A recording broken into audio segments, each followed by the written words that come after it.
Come in. Welcome. I'm E.G. Marshall. Bang, bang, you're dead, shouts a little child. And his playmate clutches at his heart and collapses to the ground. Now, when children play this game, are they innocently imitating their elders, or are they expressing some deep-seated biological urge? Are professional killers basically children who have never outgrown the game? Is the taste for murder ingrained or acquired? Questions like these should never be answered quickly. Lieutenant Kaufman, I was sent in here to see you. How can I help? A man named Tom Beckwith was murdered last night. That's right. Do you have any information that would... Yes. I'm responsible for his death. What are you saying, Mr... Wilson. Roger Wilson. I caused his death. Are you confessing to the crime? I suppose that's the only way to put it. How did you murder Tom Beckwith? I wished him dead. You wished him dead? Yes, Lieutenant. I wished him dead. I wished it with all my strength. He was killed by 2 shots from a .38 caliber pistol. Now, did you fire them? That's immaterial. Mr. Wilson, you don't look well at all. I'll have an officer see you to your home. I see. Well, let the record show that I did my duty as a citizen.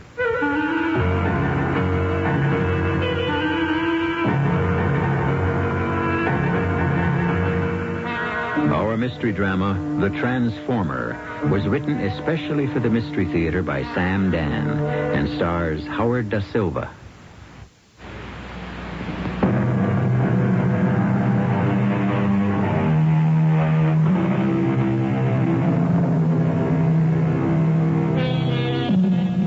There are strange and mysterious transformations.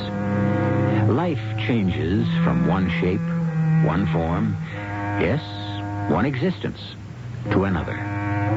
What were we before? Were you always the same? Have you always harbored the same hopes, ideas, ambitions? Suppose the person you were 10 years ago should meet the person you are today. Would it be a happy meeting? Let us meet Roger Wilson. Roger Wilson, 42 years of age, just beginning to lose hair and gain weight. Roger Wilson, who has already accepted the fact that while he will not set the world on fire, he will at least bask in a cheery, comfortable glow. Roger? You were expecting... I was expecting a knight in shining armor. Again? Well, I thought I showed up 15 years ago. Why didn't you call from the airport in Chicago and tell me which flight you'd be on so I'd know what to do about dinner? The only thing you have to do about dinner tonight is eat it. Get your coat. Which one? The mink. Oh, which client are we supposed to impress tonight? Tonight? Tonight is all fun. We're never supposed to have fun at dinner. We're supposed to be in there selling away. Oh, come on. It's not that bad. Oh, the nonsense I've had to hold still for these past 15 years. Well, Dolly, if you sold your soul, at least it wasn't for a mess of pottage. It's been first class all the way. Whose ego do I have to flatter tonight? Tonight, you're going to meet the greatest guy in all the world. All right, I'll laugh at his jokes. After all, he's a client. He's not a client. He's not. You'll be crazy about Chappie. Chappie? Beryl Spencer Chapman. Beryl? Well, you know, some people's parents have absolutely no sense of the fitness of things. They named his sister Sam. Anyhow, everyone calls him Chappie. But what good is Chappie able to do you, business-wise? Dolly, I don't even know what business he's in. Roger? He told me he's in the transformer business, but we didn't go into it. We were just so happy to see each other. It's going to be 25 years. A quarter of a century. Where did it go? Don't ask me. There we were, 2 kids in Korea. And suddenly, it's all these years later. Well, I guess that's life. And I guess this is going to be one of your nights for deep philosophical statements, There I am in the passenger lounge at O'Hare Airport in Chicago. I'm looking at this guy, and he's looking at me. And suddenly I yell out, Chappie! Just the exact same split second he hollers, Roger! How would you feel if you're out to somebody you knew 25 years ago? I can't think of anybody I knew 25 years ago that I'd care to see today. He hadn't changed a bit. Well, where is this legendary Chappie? Where? If he was such a great buddy, why didn't you bring him home? He has this business meeting at 6:15. That's why he came here. If he has a meeting at 6:15, how can he have dinner with us? What are you talking about? A man comes all the way into New York for an evening meeting and it doesn't include dinner? Well, what's so radical about that? Well, you could never treat a client like that and get away with it. Well, maybe he's the client. Anyhow, he's going to meet us in Luigi's at 6:45. You mean he came all the way to New York for a meeting that will hardly last a half hour? He's a man of very few words. Oh, really? Well, that should be quite refreshing.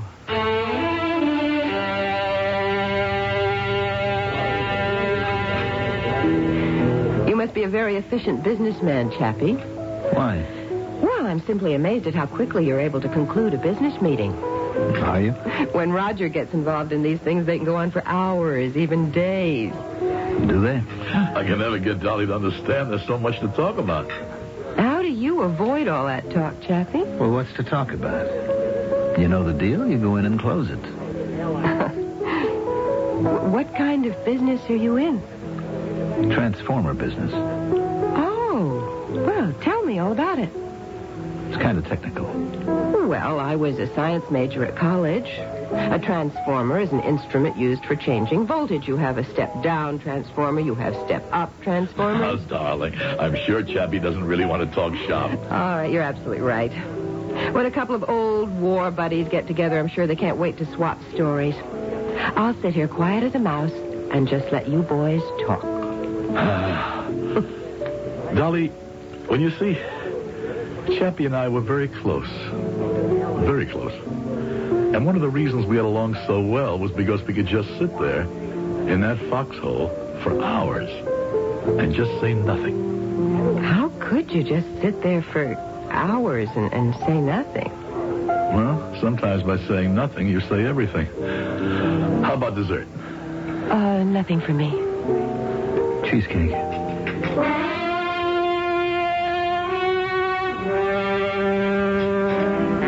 Well, good morning. We have bacon and eggs, toast. Why do you always make breakfast? You know I only want coffee. I don't make it. I only say I do to maintain the franchise. Well, how'd you like Chappie? I like strong, silent men, but... Yeah, we would sit there in the mud and the snow day after day, night after night. We'd hardly speak a word. How did you communicate? Extrasensory perception? We only had one aim, to keep alive. I would look out for him, and he would look out for me. Well, I can't imagine you not saying a word for days on end. You haven't answered my question. Which question? How'd you like Chappie? Has he left town? No, he plans to stay for a week or two. As a matter of fact, we're having lunch. A quiet lunch, no doubt. Now for your morning news headlines. Oh, must we? Gangster Chief Tony Arman was murdered last night, the victim, obviously, of a gangland execution. The medical examiner places the time of death at about 6:30 p.m. The killer fired 2 lethal shots and disappeared as if into thin air. No one in the neighborhood, 3rd Avenue and 67th Street, heard or saw anything suspicious. Your next headline report in 10 minutes. 3rd Avenue and 67th Street? Oh, we were just 2 blocks north of there at Luigi's. You still haven't told me what you think about Chappie. Oh. Well, he doesn't seem to be your type. I mean, you appear to have nothing in common.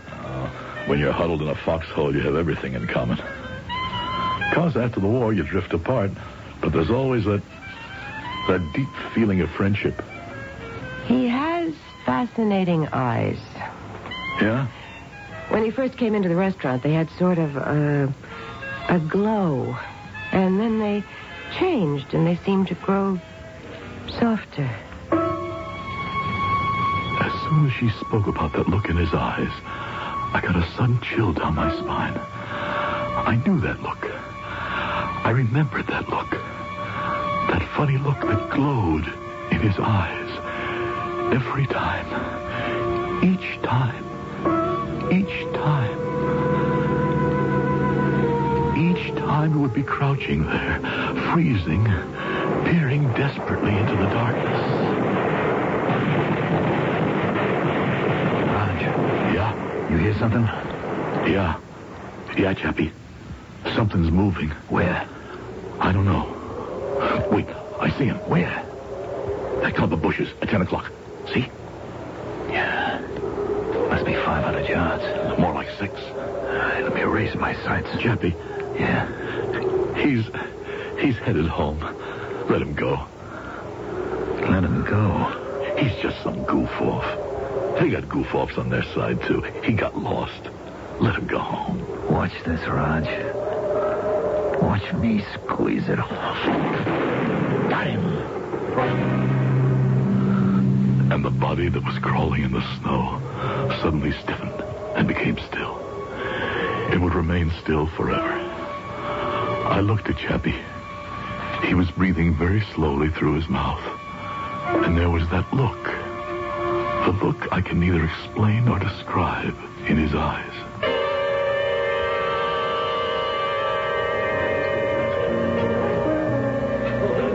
Roger, I'm glad you made it. Made what? It. Remember the it we used to talk about back there? Come home, marry a good-looking dame, get a good deal. Oh, well. Did you make it too, Chappie? Sure. Everything except the dame, but I'm still looking. Well, marriage. It has its good points, has its bad points. You know, I love Dolly, but there are times when I could kill her. Yeah? I'm just kidding. I worried about you, Roger. Why? You saved my life. You saved mine, too. Well, that don't make it even. I worried you wouldn't make it when you got back home. Why? Because you're soft. But now I feel better. I see you're all set. You must have a great job. Well, I thought it was a great job 5 years ago. Something wrong with it now? Yeah, it's the end of the line. No? There's only one place I can go, and that's general sales manager. Sounds big. Oh, sure. But you see, Chappie, it won't happen. Why not? You've got the stuff. I've also got a problem. His name is Tom Beckwith. Tom Beckwith? Thomas Eldon Beckwith, Jr. Why is he a problem? Well, he's alive. Yeah? Well, you see, Chappie, he happens to be my age, and so I'm kind of stuck out on a siding with no way of getting switched onto the main line. I see.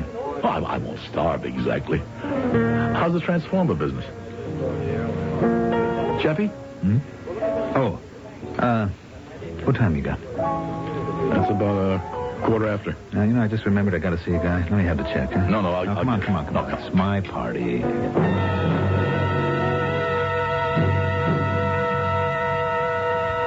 Breakfast is ready. Just coffee. What's on our schedule this evening? Well, Chappie wants to take us to dinner. Ah, another restful evening. He wants to celebrate. Celebrate what? Well, he called me at the office late yesterday afternoon. He said he expected to make a killing. A killing in Transformers? Sounds fascinating. Now, you don't like Chappie. Admit it. I didn't at first, but he kind of grows on you. Time for another morning headline. Good news, Harry himself. Electronics company executive Thomas Eldon Beckwith, Jr.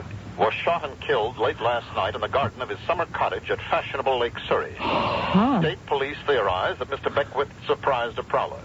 So far, there are no leads or clues. Anyone with any information at all that could be useful is asked to call a special number, 227-8308. We shall have another headline report in 10 minutes.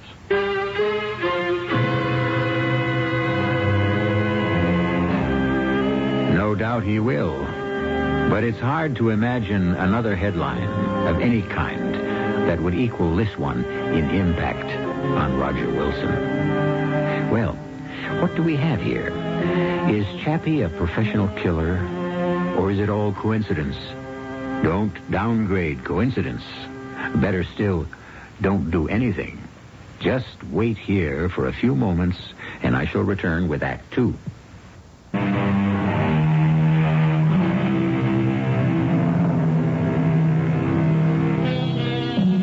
There's a man named Thomas Eldon Beckwith, Jr., or we should say there was a man named Thomas Eldon Beckwith, Jr. We never met Mr. Beckwith, and, of course, now we never will. The late Mr. Beckwith happened to stand in the way of Roger Wilson's promotion. Roger casually mentioned this fact to his old Army buddy, Chappie. Thomas Eldon Beckwith, Jr. was shot to death last night. Are we dealing here with cause and effect? Tommy Beckwith. I can't believe it. Neither can I. Oh, who could that be? I don't know. You want me to answer it? No, I'll get it. Yes? Mr. Roger Wilson? Yes. I'm a police officer, Lieutenant Kaufman of the Homicide Division. Homicide? Yes, may I come in? Oh, sure. My wife, Mrs. Wilson. Tully, this is Lieutenant, Kaufman. Will you have a cup of coffee, Lieutenant? No, thank you. We just heard about Tom Beckwith's death. It was on the radio. Oh, I suppose that's why you're here. Yes. Well, what do you want to ask me? Did Mr. Beckwith have any enemies that you know of? Well, I thought the radio said he was killed by a prowler. Well, he may have been, but a prowler would have robbed him. He was still wearing an expensive ring and a gold watch, and he had $200 in his pocket. Oh. Well, the prowler might have been frightened by the killing and ran away without... Yes, that's quite possible, Mr. Wilson. Anything's possible. That's why we're following every line of approach. Oh, well, what can I tell you? And you could answer my question. Did he have any enemies? Tom? No. No. Then why do I say that? You see, I really didn't know Tom very well. Well, you worked with him for over 15 years. Well, we knew each other at the office. We didn't socialize too much, did we, Dolly? No. I knew very little about his personal life. Well, had Mr. Beckwith been behaving in a way that might be considered unusual lately? No. Oh, I don't think so. Well, do you know anyone who stands to benefit by his death? No, I couldn't say. Well, I understand you would. Me? Yes. Some of the people I spoke to at your office tell me that you're next in line for his job. Oh, well, that doesn't mean I killed him, does it? No, not at all. Then you just as good accuse me. Well, no. I made no accusation. Well, then what are you talking about? Mr. Wilson, we can travel down one of two ways. Now, we can assume he was killed by a prowler. Now, this then becomes a random murder, which has nothing to do with the personal life of Mr. Beckwith. He was killed because of where he was. Or we can say he was killed because he happened to be Thomas Eldon Beckwith, Jr. Now, this means he was killed because of who he was. Now, do you follow me? Yes, I think so. So, we're asking questions, exploring possibilities, no matter how far out they may seem. And I would like you to help. How? Well, just don't inhibit your thinking. Let your mind travel. If you have any kind of suspicion, any kind of supposition, no matter how far-fetched, don't be afraid to mention it. All right. Good. Now, here, please take this card. It has my number on it. And if anything occurs to you... Okay. All right. That's all for now. Well, thank you for your time, Mr. Wilson. Mrs. Wilson? Goodbye, Lieutenant. Oh, no, don't bother. I can let myself in.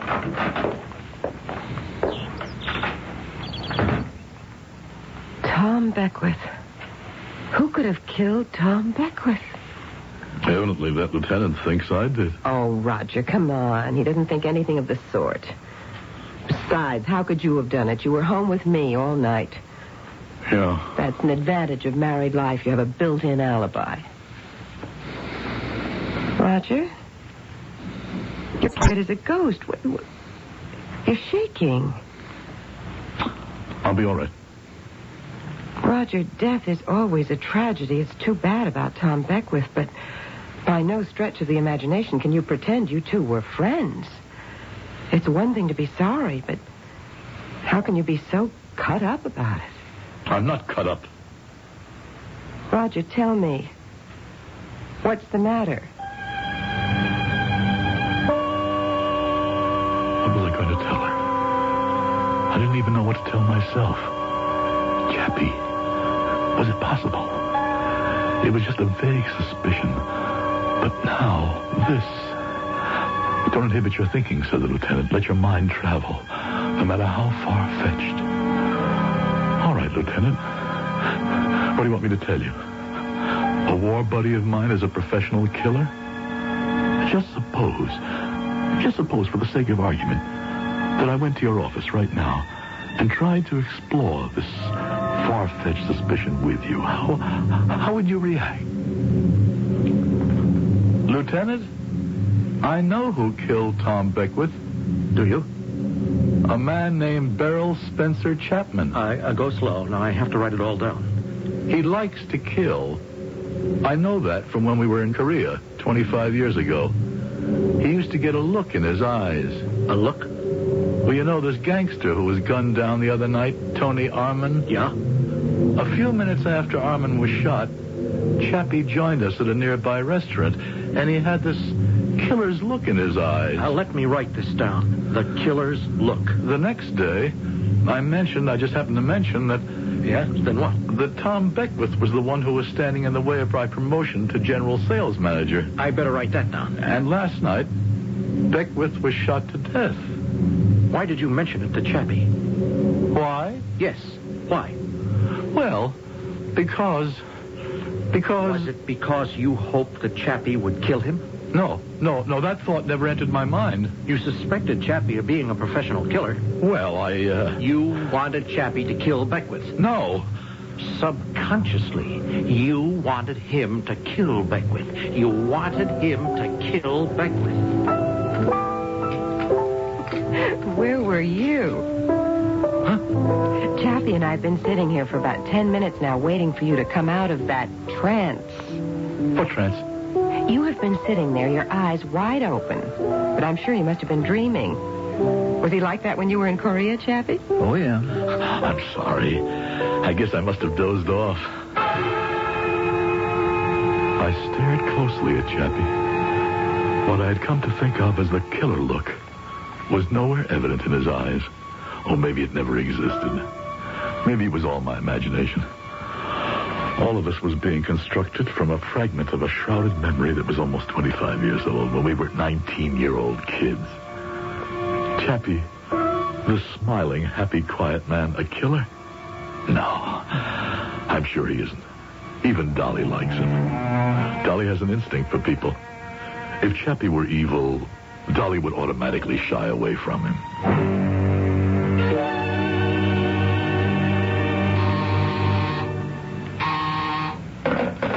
Yes? Now, send him in. You wanted to see me, Mr. Struthers? Yes, I want to see you, Roger. You know why? Well, You're under the impression that I'm going to offer you Beckwith's job, aren't you? Well, Mr. Struthers, Everywhere I go around here, I hear the same thing. Roger Wilson's going to be the next general sales manager. Well, I did have reason to believe I was next in line. Line? What line? What is this, a bus station? I've given this company 20 years. I know, and you have been well paid for it. Now, Beckwith is dead. Yes, sir. Now, why should I replace him with another Beckwith? Sir? You're another Beckwith. You're the same style. Oh, no, sir. With all due respect, I think I'd be a better sales manager than Tom was. Well, you'll have to prove it. Now, there's one account this company must have. Webster. Webster? Webster, right now, buys 20% of all the components manufactured in this industry. Now, Webster's growing every day. I want that account in this house. But, sir... Beckwith couldn't bring it in. Can you? Do you realize there's a deep personal situation that exists at Webster? Well, we make a better product. We can give him a better deal. Yeah, but... Now, listen. You want me to give you the sales manager's job? You give me Webster.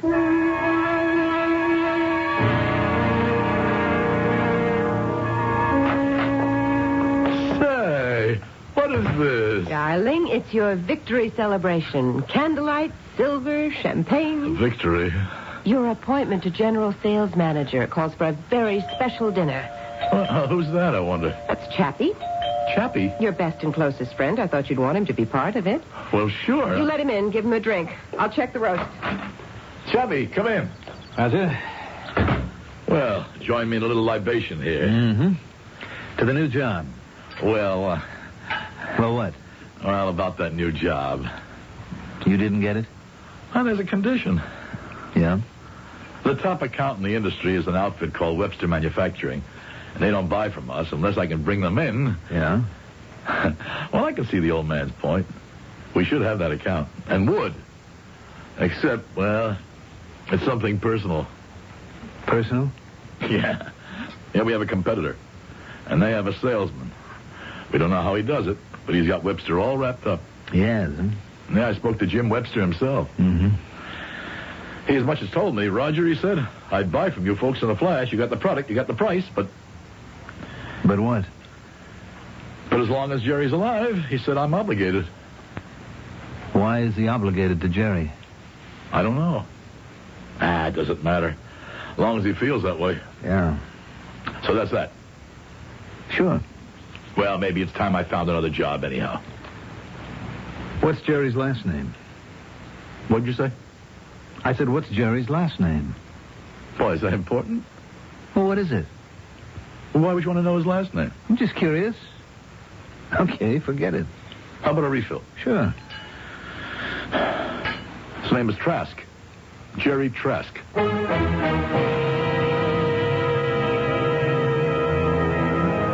Jerry Trask. A name suddenly surfaces. Is Mr. Trask about to meet with a violent end? Well, who among us can guarantee tomorrow? But this does not seem to be a happy time for those people who stand in the way of our friend Roger Wilson. Is war buddy Chappie expressing professional curiosity? Indeed, is he even a professional? Well, we usually answer these questions in Act 3, which I shall bring you in just a few moments.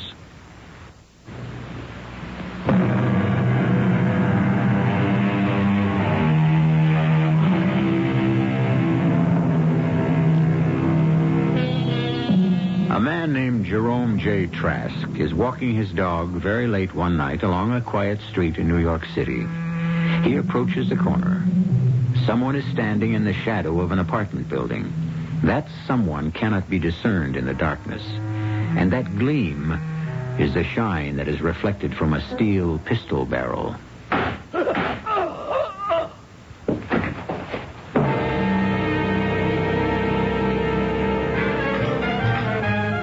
More coffee? No, this is fine. What'd you say? Oh, let's turn this thing off so we can hear ourselves talk. No, leave it on. Why? I want to hear the morning headlines. I can't imagine what for. They're always so depressing. It's always some murder. Roger? Something wrong? No, Are you sure? nothing's wrong. But why do you insist? It's just that you seem to be so nervous this morning. I'm not nervous. Did Chappie enjoy dinner last night? Sure. I mean, I think so. Why do you ask? Well, he left early. Why, do you suppose? Now, your morning news headline. Well, here he is again, Doleful Is Donald. our city in for a wave of random murders? Is a mad killer loose in the streets? Early this morning, another senseless shooting, another tragic death. Just before dawn, Jerome J. Trask, 37, was shot to death as he was walking his dog along East End Avenue and 77th Street. At this moment, police are unable to supply further details. We shall return in 10 minutes with your next headline report. Well, another morning, another murder. Roger? You know, lately you've been getting a funny look on your face. What kind of funny look? Just kind of funny and far away, as if you're not with us. You just kind of disappear. What do you mean, disappeared? You sit there and you give the impression that you're off somewhere in another time or another place. I've just had some things to think about. Some very puzzling things. Like what? Like, I'm not even sure I know. Well, you're a fountain of information. Did you call in and get us a starting time? Starting time? At the club, we're playing golf this morning. You and I and Chappie. Golf? Oh, Roger, we spoke about it last night. Now that has to be Chappie. I'll get it. You pour him a cup of coffee. Hello, Chappie. Come on in. We probably won't tee off until after lunch. Roger forgot to get us a starting time. Was he this absent-minded in the Army? Sometimes.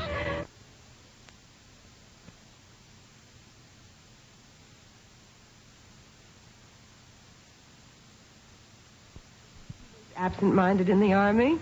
Sometimes. We were just talking about you, Chappie. I was hoping you had a good time last night. I did. It's just that you left so early. Oh, it was a business appointment.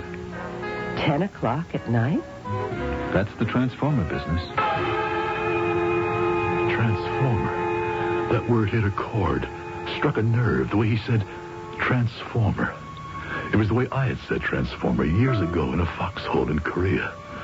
They were attacking us in force, and we were throwing everything we had at them. Okay, you're wasting the taxpayers' money. There's nothing to hit out there anymore. They all went home. You got any water? Yeah. I get so thirsty after a firefight, I could just keep drinking for hours.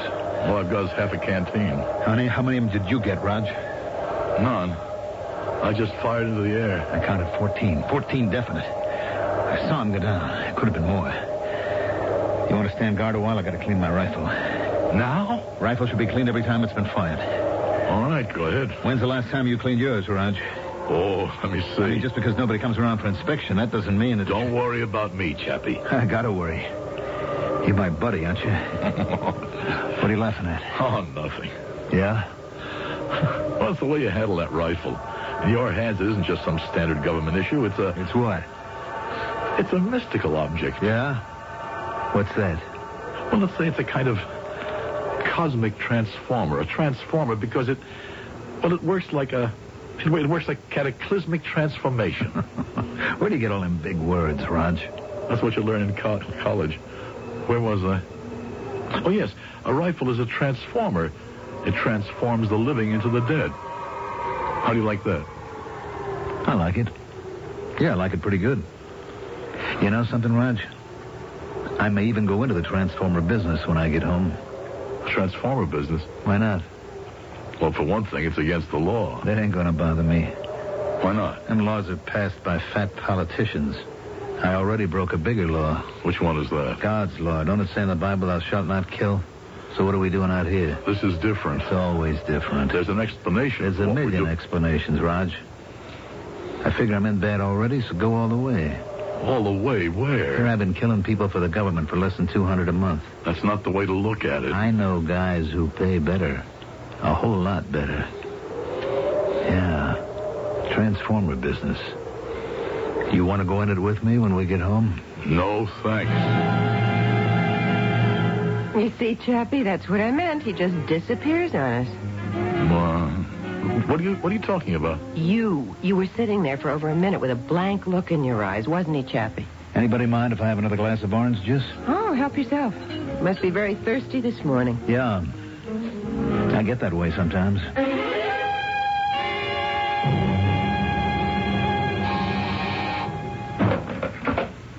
Sir, a gentleman to see you. Who is it? He's a police detective, a Lieutenant Kaufman. Oh, send him in. Well, I'm sorry to barge in on you at your office, Mr. Wilson. Sit down, Lieutenant... Kaufman. That's right. What can I do for you? I don't know. Well, then. Mr. Wilson, let me speak frankly and off the record. Now, Mr. Beckwith is shot to death. Soon after, Mr. Trask is murdered. Do you know who would be my prime suspect in both cases if he didn't have an ironclad alibi, huh? You. Me? Why? Mr. Beckwith stood in your path for promotion? But I haven't been promoted yet. Yet. Mr. Trask was a most formidable competitor. You admit I have an alibi, and I know I didn't do it. Mr. Wilson, last time I asked you to think, to explore any angle, any glimmer, regardless of how crazy it might seem. Well, nothing occurs to me. Uh-huh. Well, could you advance any theory why two men, both of whom were known to you, should be mysteriously murdered within the same week? Could you? Could I? Could I say I suspect my friend Chappie of being a professional killer? All I have to do is say that. The lieutenant will counter with why did I use him? But I didn't use him. I didn't know for a fact that Chappie is a killer.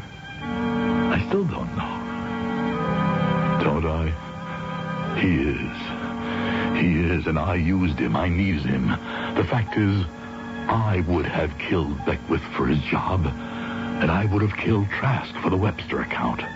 I would have, if I could. But I can't kill. So I used Chappie, just as I depended on him to kill for me back in the war. No, Lieutenant, you're right. I'm your prime suspect. But the case has to be closed.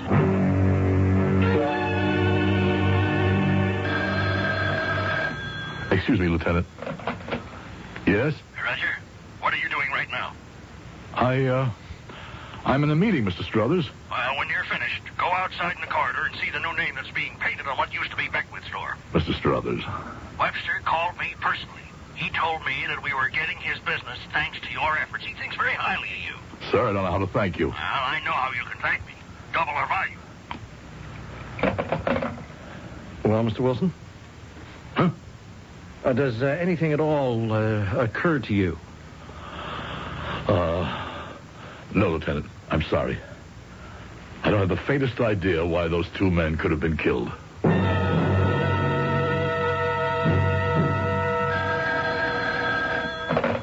Hello? Dolly? Roger, are you at the airport? Yes, I'm at the airport in Kansas City. Roger, it's my birthday. I know, but I had to close this deal. You haven't been home in 2 weeks. Look, I can't help it. All right. Listen, I'm sorry. I'll be home Tuesday, okay? Okay.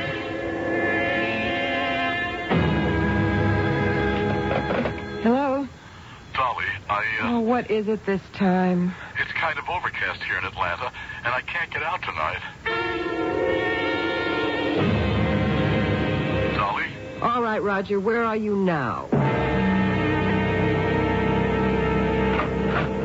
Roger, Oh, hello, Mr. Struthers. I'm glad I caught you before you left. Now, we have to get to the airport. Now? This minute. There's a bad problem in Denver. But tonight is my anniversary. Congratulations. Now, do we have a file on... Sir, my wife is waiting for me. Call her up. Tell her something much more important has happened. But, Mr. Struthers, I can't say that to my wife. You can if it's the truth. Now, is it more important to drink some champagne in a nightclub than to protect your job?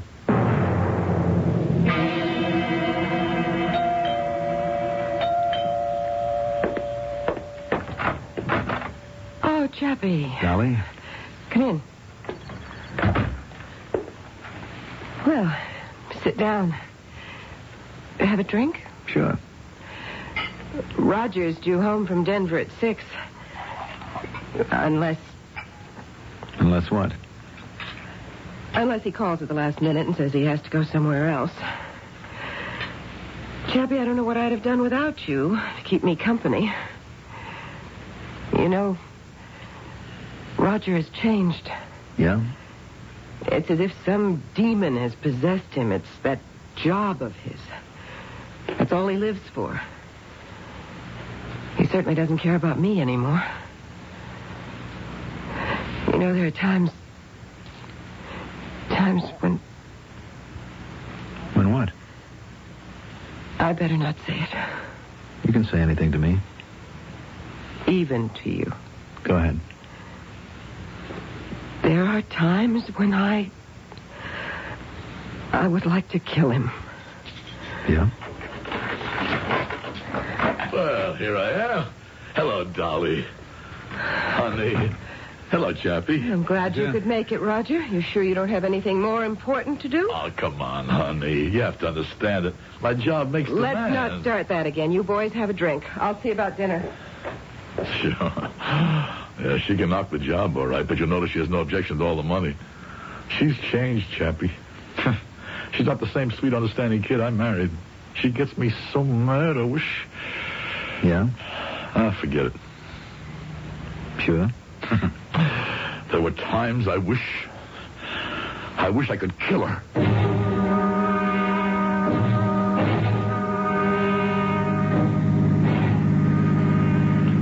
Thanks for driving me out to the airport, Chappie. Sure. I know it's an imposition.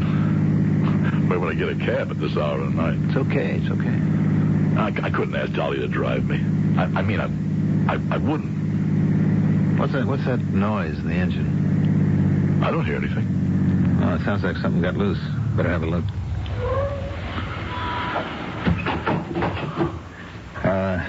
You want to hold the flashlight? Do you know what to do? I mean, underneath that hood, it's all a mystery to me. Do you have any tools? I only need one tool, Roger. I carry it with me all the time. What's that? A transformer. Chappie, what are you going to do? I'm going to make a transformation. Chappie, you can't. You know, Raj, I've been making transformations for the government, for personal clients, for friends. And now, for the first time in my life, I'm making one for me. You're not going to kill me, Chappie. No, I'm just going to transform you. Why? Why? Because Dolly asked me to. But Dolly doesn't know. She knows. Like you knew. That's why you kept asking, didn't you, Raj? Asking me to transform those guys. But why? Why kill me? Because she needs this transformation to make her happy. And so do I. Chappie. It won't hurt. Oh.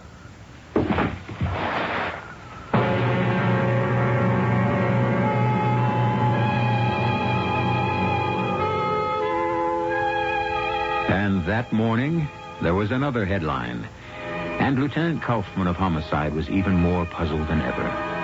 His only comfort might be derived from the fact that sometimes bad things occur in a series of 3. And if he can't find the killer, at least there won't be any more of those particular killings.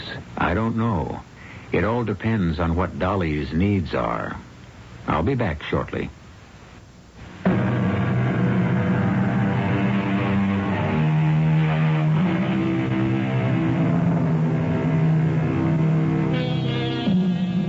The game of death. It begins innocently enough in childhood and progresses into more and more serious variations as we grow older. Still, it must remain a game. After all, if you look at it, it has rules, it has penalties, and when it's over, everyone goes home and becomes friends again. Isn't that the story of the world? Aren't so many of yesterday's enemies today's bosom friends? It's all a question of changing, of evolving.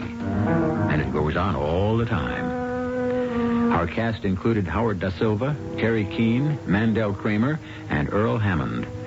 The entire production